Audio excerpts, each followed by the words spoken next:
Hello मेरे प्यारे साथी, कैसे हैं आप सभी। आशा करता हूँ बहुत अच्छे होंगे। और हम जैसे कंटिन्यू अब प्रत्येक दिन जैसे एक एक वीडियो डालते रहेंगे कुछ ना कुछ। तो आज हम फिजिक्स से स्टार्ट करने वाले हैं। इसका पहला चैप्टर फिजिक्स और केमिस्ट्री आप लोग को एक एक वीडियो मिलता रहेगा, छोटा छोटा सा ही मिलेगा पर मिलता रहेगा हमेशा। तो आज हम शुरू करते हैं मात्रक तथा विमा, जो कि फिजिक्स का पहला चैप्टर है। मात्रक तथा विमा में सबसे पहला चीज़ पढ़ना है कि भौतिक राशि। किसी भी चीज़ को व्यक्त करने के लिए क्या होता है, हमको भौतिक राशि की आवश्यकता पड़ती है, मतलब व्यक्त करने के लिए। तो भौतिक राशि है क्या कि पदार्थ का यह वह गुण है जिसका मापन किया जा सकता है।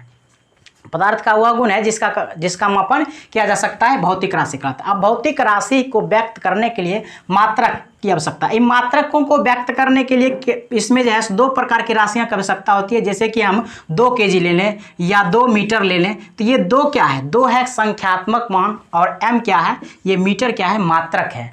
तो भौतिक राशि को व्यक्त करने के लिए दो प्रकार की चीज़ें होना चाहिए। एक तो संख्यात्मक मान होना चाहिए और दूसरा मात्रक होना चाहिए, तब भौतिक राशि को व्यक्त किया जा सकता है। अब इस व्यक्त करने के लिए मापन को मुख्यतः 3 पद्धतियां, क्योंकि अलग अलग देशों में क्या होता था, अलग अलग प्रकार से लोग मापन किया करते थे। लेकिन दिक्कत तो तब हो जाती थी जब एक जगह के आदमी दूसरे देश जाते थे, तो फिर उनको प्रॉब्लम हो जाता था कि एक चीज़ों को, वस्तु को दूसरे चीज़ों की वस्तु से तुलना कैसे करें।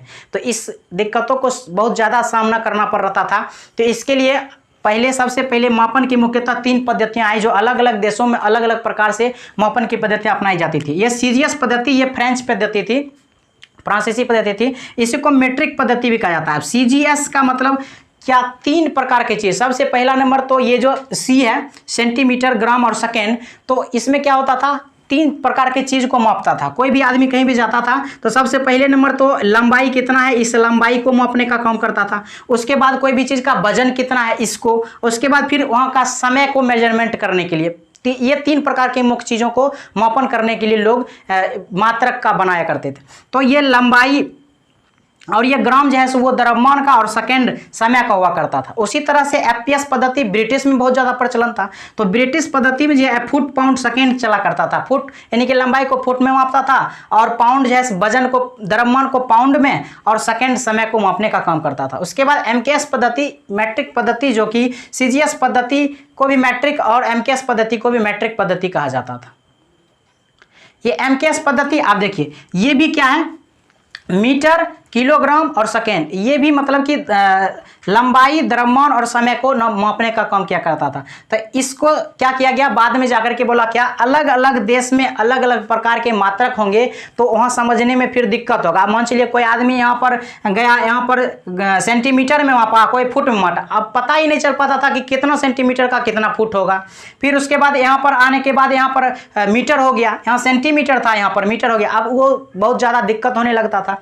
तो इसके लिए क्या किया गया, एक फ्रांस में जो है, फ्रांस की राजधानी पेरिस में 1971 में सम्मेलन हुआ, जिसमें बोला गया क्या कि सभी देशों को समझने के लिए एक ऐसा मतलब भाषा होना चाहिए, ऐसा एक मात्रक बनाया जाना चाहिए जो कि किसी भी देश में कोई भी आदमी जाए तो वहाँ पर तुलना करने में दिक्कत ना हो।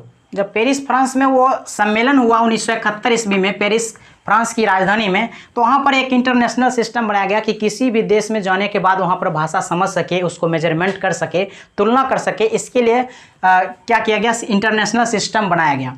अब इस इंटरनेशनल सिस्टम में जो है आधारी मात्रक 7 प्रकार के, संपूरक 2 प्रकार के और व्युत्पन्न मात्रक, इन्हीं आधारी मात्रक की सहायता से ढेर सारा बनाया गया। इसीलिए व्युत्पन्न मात्रक का तो कोई निश्चित संख्या नहीं हो, ढेर सारा बन सकता है, क्योंकि वो आधारी मात्रक की सहायता से ही बनाया जाता है। मात्रक 7 प्रकार के और संपूरक मात्रक 2 प्रकार, जैसे आपको स्क्रीन पर दिख रहा होगा। जैसे कि लंबाई का मात्रक मीटर और संकेत m होता है और बीमा l होता है। द्रव्यमान का किलोग्राम, केजी, मीटर। समय का जो है सेकेंड मात्रक होता है और संकेत इसका स्मॉल s रहता है और बीमा इसका कैपिटल T होता है। तापमान का मात्रक केल्विन होता है, इसे संकेत स्मॉल के से देते हैं, पर इसका जो बीमा होता है कैपिटल के रहता है। और धारा का जो मात्रक है वो एम्पियर होता है, जो कि संकेत कैपिटल A होता है और बीमा कैपिटल A ही होता है इसका भी। और ज्योति तीव्रता का मात्रक होता है कैंडिला और संकेत कैंडिला CD कैपिटल में सी देते हैं और स्मॉल में डी देते हैं, और बीमा इसका कैपिटल सी होता है। ज्योति तीव्रता का मात्रक हो ही गया। उसके बाद पदार्थ का अंतिम होता है पदार्थ की मात्रा, जो कि मोल होता है, MOL से संकेत इसका दिया जाता है, और इसकी जो बीमा है वो कैपिटल N से सूचित किया जाता है। उसी प्रकार से आप संपूर्ण मात्रक की दो देख रहे होंगे, स्क्रीन पर दिख रहा होगा कि समतल कोण को मात्रक होता है रेडियन और संकेत होता है RAD, रेड, मतलब रेडियन का ही शॉर्ट फॉर्म है, और ठोस कोण का जो मात्रक होता है वो स्टेरेडियन होता है। चलिए, व्युत्पन्न मात्रक को अब व्युत्पन्न मात्रक को क्या होता है, इसमें से मात्रक और बीमा बहुत ज़्यादा पूछा जाता है। तो इसमें हम देखते हैं, सबसे पहले जो है इसमें क्षेत्रफल के बारे में जानते हैं। सब चीज़ का हम फॉर्मूला इसमें इतने अच्छे ढंग से हम पढ़ेंगे कि उसमें जो मात्रक पूछा जाता है, मात्रक भी गलती नहीं होगा, और उसका बीमा कैसे निकालते हैं ये इस वीडियो में आप सीख जाइएगा अच्छी तरह से। जैसे देखिए क्षेत्रफल का सूत्र होता है लंबाई गुने चौड़ाई। चूँकि ये 2 डायमेंशनल है, इसमें दो ही मतलब कि लंबाई होता है, एक चौड़ाई होता है, दो ही चीज़ होता है। तो अब इसमें लंबाई और चौड़ाई है, तो इसका मात्रक क्या होगा, लंबाई को भी हम लोग मीटर में व्यक्त करते हैं और चौड़ाई को भी मीटर में। इसके पहले आपको एक बात बता दूं कि यहाँ पर हम बीमा में जो MLT का प्रयोग करेंगे, उसमें M जो है द्रव्यमान के लिए, L लंबाई के लिए और T समय के लिए होगा। तो जिस चीज़ में ये तीनों चीज़ आएगा, द्रव्यमान, लंबाई और समय, मुख्य रूप से तो हम क्या बताएं कि इसी से जो भी पद्धतियाँ थी, FPS पद्धति हो, चाहे CGS पद्धति हो, चाहे MKS पद्धति हो, इन्हीं 3 चीज़ों में द्रव्यमान, लंबाई और समय के बारे में मेजरमेंट मुख्य रूप से किया जाता था, इन्हीं 3 चीज़ों को। तो इसी में मात्रक, अब देखिए लंबाई को भी मीटर में व्यक्त करते हैं और चौड़ाई को भी, जैसे कि हमने आधारी मात्रक के बारे में बता दिया। तो ये हो गया मीटर गुने मीटर, इसका मतलब है कि मीटर स्क्वायर। अब देखिए इसमें जो है ना तो द्रव्यमान की बात हुआ है और ना ही समय का बात हुआ है, सिर्फ और सिर्फ लंबाई की बात हुआ है। जिसका बात नहीं हुआ उस पर हम 0 दे सकते हैं, और जिसका बात हुआ है उस पर हम जितना पावर रहेगा उतना पावर दे देंगे। तो ये हो गया M0 L² T0। इसका मतलब ये हो गया कि सिर्फ और सिर्फ हम L² भी लिख सकते हैं, इसमें कोई दिक्कत नहीं है। अब देखिए आयतन में लंबाई, चौड़ाई और ऊंचाई, चूंकि ये 3 डायमेंशनल है तो इसमें लंबाई को भी मीटर, चौड़ाई का भी मीटर और ऊंचाई का भी, तो मीटर गुने मीटर गुने मीटर, तो ये हो गया मीटर क्यूब। अब यहाँ पर जो हम बीमा देखेंगे, बीमा लिखेंगे, तो इसमें ना तो द्रव्यमान है और ना ही समय है, सिर्फ और सिर्फ लंबाई है, तो लंबाई का क्यू हो गया, यानी LQ हो गया। यहाँ पर हम M0 लिख भी सकते हैं, अगर M0 ना भी लिखें तो कोई दिक्कत की बात नहीं है। अब देखिए चाल और वेग, इन दोनों चीज़ों में सबसे जरूरी बात है कि चाल और वेग में अंतर क्या है। तो चाल और वेग का मतलब हो गया, वेग सदिश राशि है जबकि चाल अदिश राशि है। तो इसमें मुख्य अंतर क्या है कि चाल जो है वो किसी दिशा के लिए, मतलब उसमें कोई दिशा नहीं होता है, किधर भी हम जा सकते हैं, प्रति मतलब सेकेंड या प्रति मिनट या प्रति घंटा हम तय करते हैं दूरी को, तो वो हो जाता है। लेकिन विस्थापन एक निश्चित दिशा में होता है, तो निश्चित दिशा में होता है, इसीलिए चाल और वेग दोनों में अंतर यही है कि दूरी बटे समय। चूंकि विस्थापन क्या होता है, एक निश्चित दिशा में होता है, और दो बिंदुओं के बीच की न्यूनतम दूरी को ही हम क्या कहते हैं, विस्थापन कहते हैं। तो ये चाल जो होता है वो दूरी प्रति एकांक समय में चली गई दूरी होता है, जबकि वेग जो है प्रति एकांक समय में चले गए विस्थापन। चूंकि हो सकता है विस्थापन शून्य भी हो सकता है, तो विस्थापन शून्य हो सकता है क्योंकि दो बिंदु अगर घूर करके एक ही जगह से सर्कुलर मोशन में चलते हैं, मतलब यहाँ पर अगर वृत्ताकार मार्ग पर यदि चलेंगे तो फिर यहीं आकर के रुक जाएंगे, तो इसमें कोई विस्थापन नहीं होगा, क्योंकि दो बिंदुओं के बीच की न्यूनतम दूरी यहाँ पर 0 है, तो विस्थापन 0 हो जाएगा। तो वेग जो है धनात्मक, ऋणात्मक या शून्य हो सकता है, पर चाल कभी भी नहीं होता है, क्योंकि विस्थापन धनात्मक, ऋणात्मक या शून्य होता है। तो यहाँ पर देखिए दूरी बटे चाल, दूरी को हम लोग किस में मापते हैं, तो दूरी को किलोमीटर में, मीटर में यही मापते हैं। तो यहाँ पर हो गया दूरी, तो यहाँ पर दूरी जो है, दूरी को मीटर में और समय को सेकेंड में, तो मीटर पर सेकेंड हो गया। अब मीटर पर सेकेंड हो गया तो यहाँ पर हम क्या कर सकते हैं, मीटर को यहाँ L1 होगा, 1 नहीं भी लिखेंगे तो भी चलेगा, सेकेंड को T, लेकिन ये बटे में है तो -1 कर देंगे। तो इस तरह से बीमा निकल गया। अब देखिए हमको पता चल गया कि चाल का जो मात्रक होता है मीटर पर सेकेंड होता है और बीमा ये है। अब उसी तरह से वेग पर आते हैं, तो वेग विस्थापन भी तो एक दूरी है, लेकिन न्यूनतम दूरी है दो बिंदुओं के बीच के, तो विस्थापन को भी मीटर बटे समय है तो सेकेंड, तो ये भी हो गया मीटर पर सेकेंड, तो इसका भी L और T-1। तो कभी कभी ऑप्शन में देता है निम्नलिखित में से कौन सा जैसे चाल के समान नहीं है, तो आपको याद रखना है कि नहीं है वाला में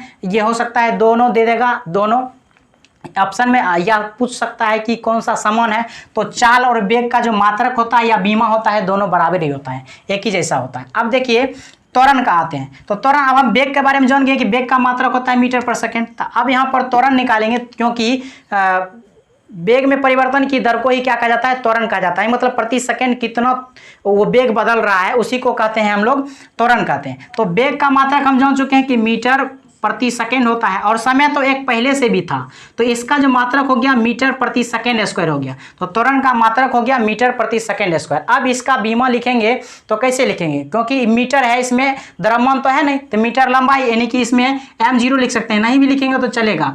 तो यहाँ पर l जो है, L एक लिखें या ना लिखें कोई दिक्कत नहीं है, और सेकेंड स्क्वायर है नीचे में, तो हम कर सकते हैं t-2। तो इसका जो बीमा हो जाता है, त्वरण का बीमा हो जाता है L t-2। अब देखिए बल, तो बल क्या होता है, कोई भी बल बराबर होता है द्रव्यमान गुणे त्वरण। तो द्रव्यमान गुणे त्वरण, अब द्रव्यमान का हमको मात्रक पता चल गया कि त्वरण का मात्रक पता चल गया था। अब द्रव्यमान को क्या चीज़ में मापते हैं, केजी में, और ये त्वरण जो है मीटर अब बटे सेकेंड है। अब देखिए यहाँ पर बीमा लिखेंगे तो केजी के लिए हम क्या बताएं कि द्रव्यमान के लिए हम यूज करेंगे एम को, तो एम हो गया, और मीटर के लिए हो गया एल, और बटे में है सेकेंड, तो सेकेंड हो गया t-1। इस तरह से हम लोग बल का बीमा कैसे लिख सकते हैं, ml t-1। अब जैसे बल है, तो बल का मात्रक होता है, बल का जो सूत्र होता है द्रव्यमान गुणे त्वरण होता है। तो द्रव्यमान के लिए हम लोग केजी, और त्वरण का अभी हम पता चल गया कि मीटर पर सेकेंड स्क्वायर होता है, तो मीटर प्रति सेकेंड स्क्वायर। तो यहाँ पर हम मीटर के लिए केजी के लिए हम एम यानी द्रव्यमान के लिए एम यूज करते हैं, और मीटर एल हो गया, और सेकेंड स्क्वायर के लिए t-2 लेंगे। अब देखिए आगे, जैसे संवेग है, संवेग बराबर होता है सूत्र द्रव्यमान गुना वेग। अब द्रव्यमान जो है, द्रव्यमान को हम लोग केजी में मापते हैं। अब केजी अब गुने वेग, वेग तो अभी हम पढ़े थे कि वेग क्या होता है, मीटर पर सेकेंड, तो मीटर पर सेकेंड है। अब इसमें देखिए केजी के लिए एम प्रयोग करते हैं, और मीटर के लिए एल, सेकेंड के लिए टी। तो टी लेकिन बटे में है, तो बटे में है तो इसके लिए -1 होगा, तो इसका मतलब है कि ml t-1। तो ये हो गया संवेग का बीमा, और मात्रक हो गया किलोग्राम मीटर पर सेकेंड। उसी तरह से आवेग हो गया, आवेग बराबर होता है बल गुने समय। अब देखिए बल बराबर हम लोग अभी पढ़े हैं द्रव्यमान गुना त्वरण, उसी वही तो बल होता है, F बराबर ma हम लोग पढ़ते हैं, बल बराबर द्रव्यमान गुने त्वरण। तो द्रव्यमान को हम लोग केजी में मापते हैं, द्रव्यमान। त्वरण को हम अभी तुरंत पढ़े थे कि मीटर पर सेकेंड स्क्वायर, और समय गुना में है तो समय यहाँ गुना कर दिए। अब देखिए ये समय का स्क्वायर है, तो इसको हम लिख सकते हैं कि s गुने s, तो सेकेंड से सेकेंड कट गया तो किलोग्राम मीटर पर सेकेंड हो गया। इसका मतलब है कि इसको हम लिख सकते हैं किलोग्राम मीटर पर सेकेंड। तो अब इसका जो किलोग्राम मीटर पर सेकेंड इसका भी आया, संवेग का भी और आवेग का भी सेम आया, तो इसका भी मात्रक बीमा वही हो जाएगा ml t-1।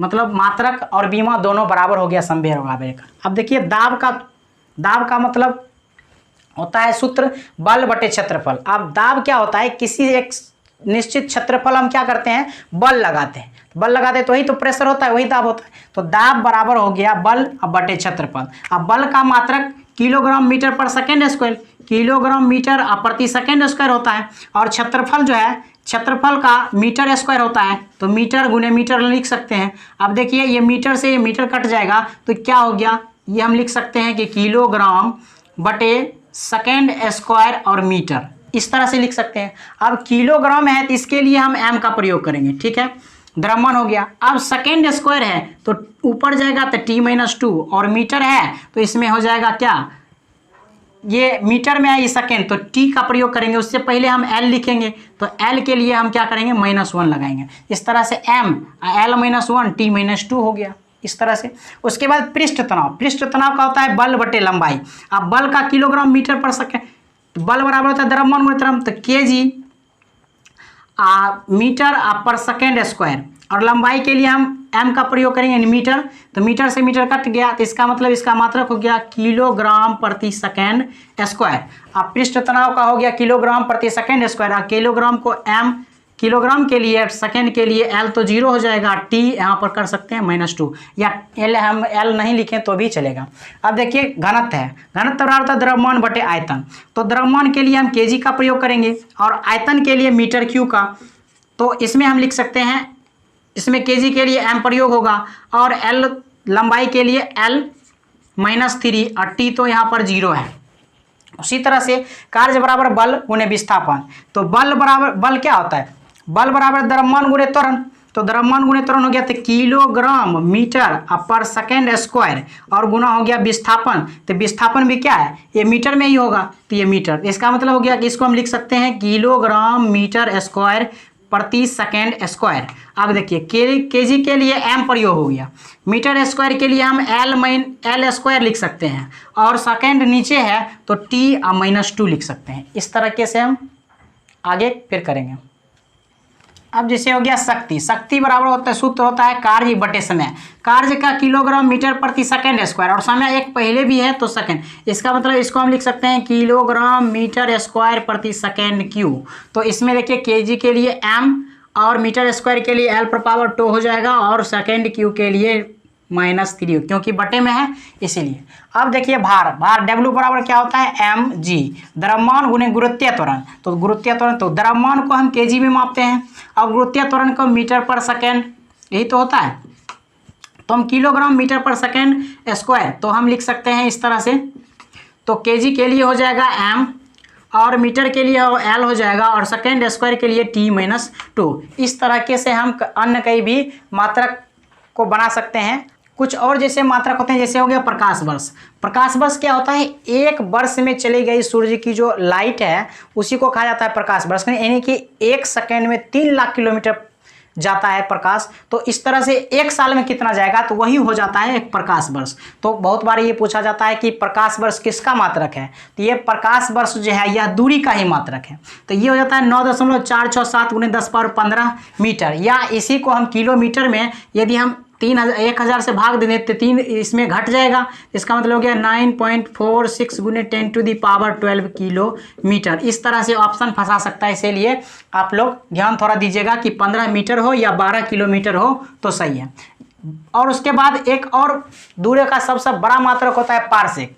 तो पारसेक जो है 3.08 × 10⁻16 मीटर, या इसी को 10⁻13 किलोमीटर लिख सकता है। अब देखिए खगोलीय इकाई क्या होता है, खगोलीय इकाई पृथ्वी से सूर्य के बीच की जो दूरी होती है ना उसको खगोलीय इकाई बोला जाता है।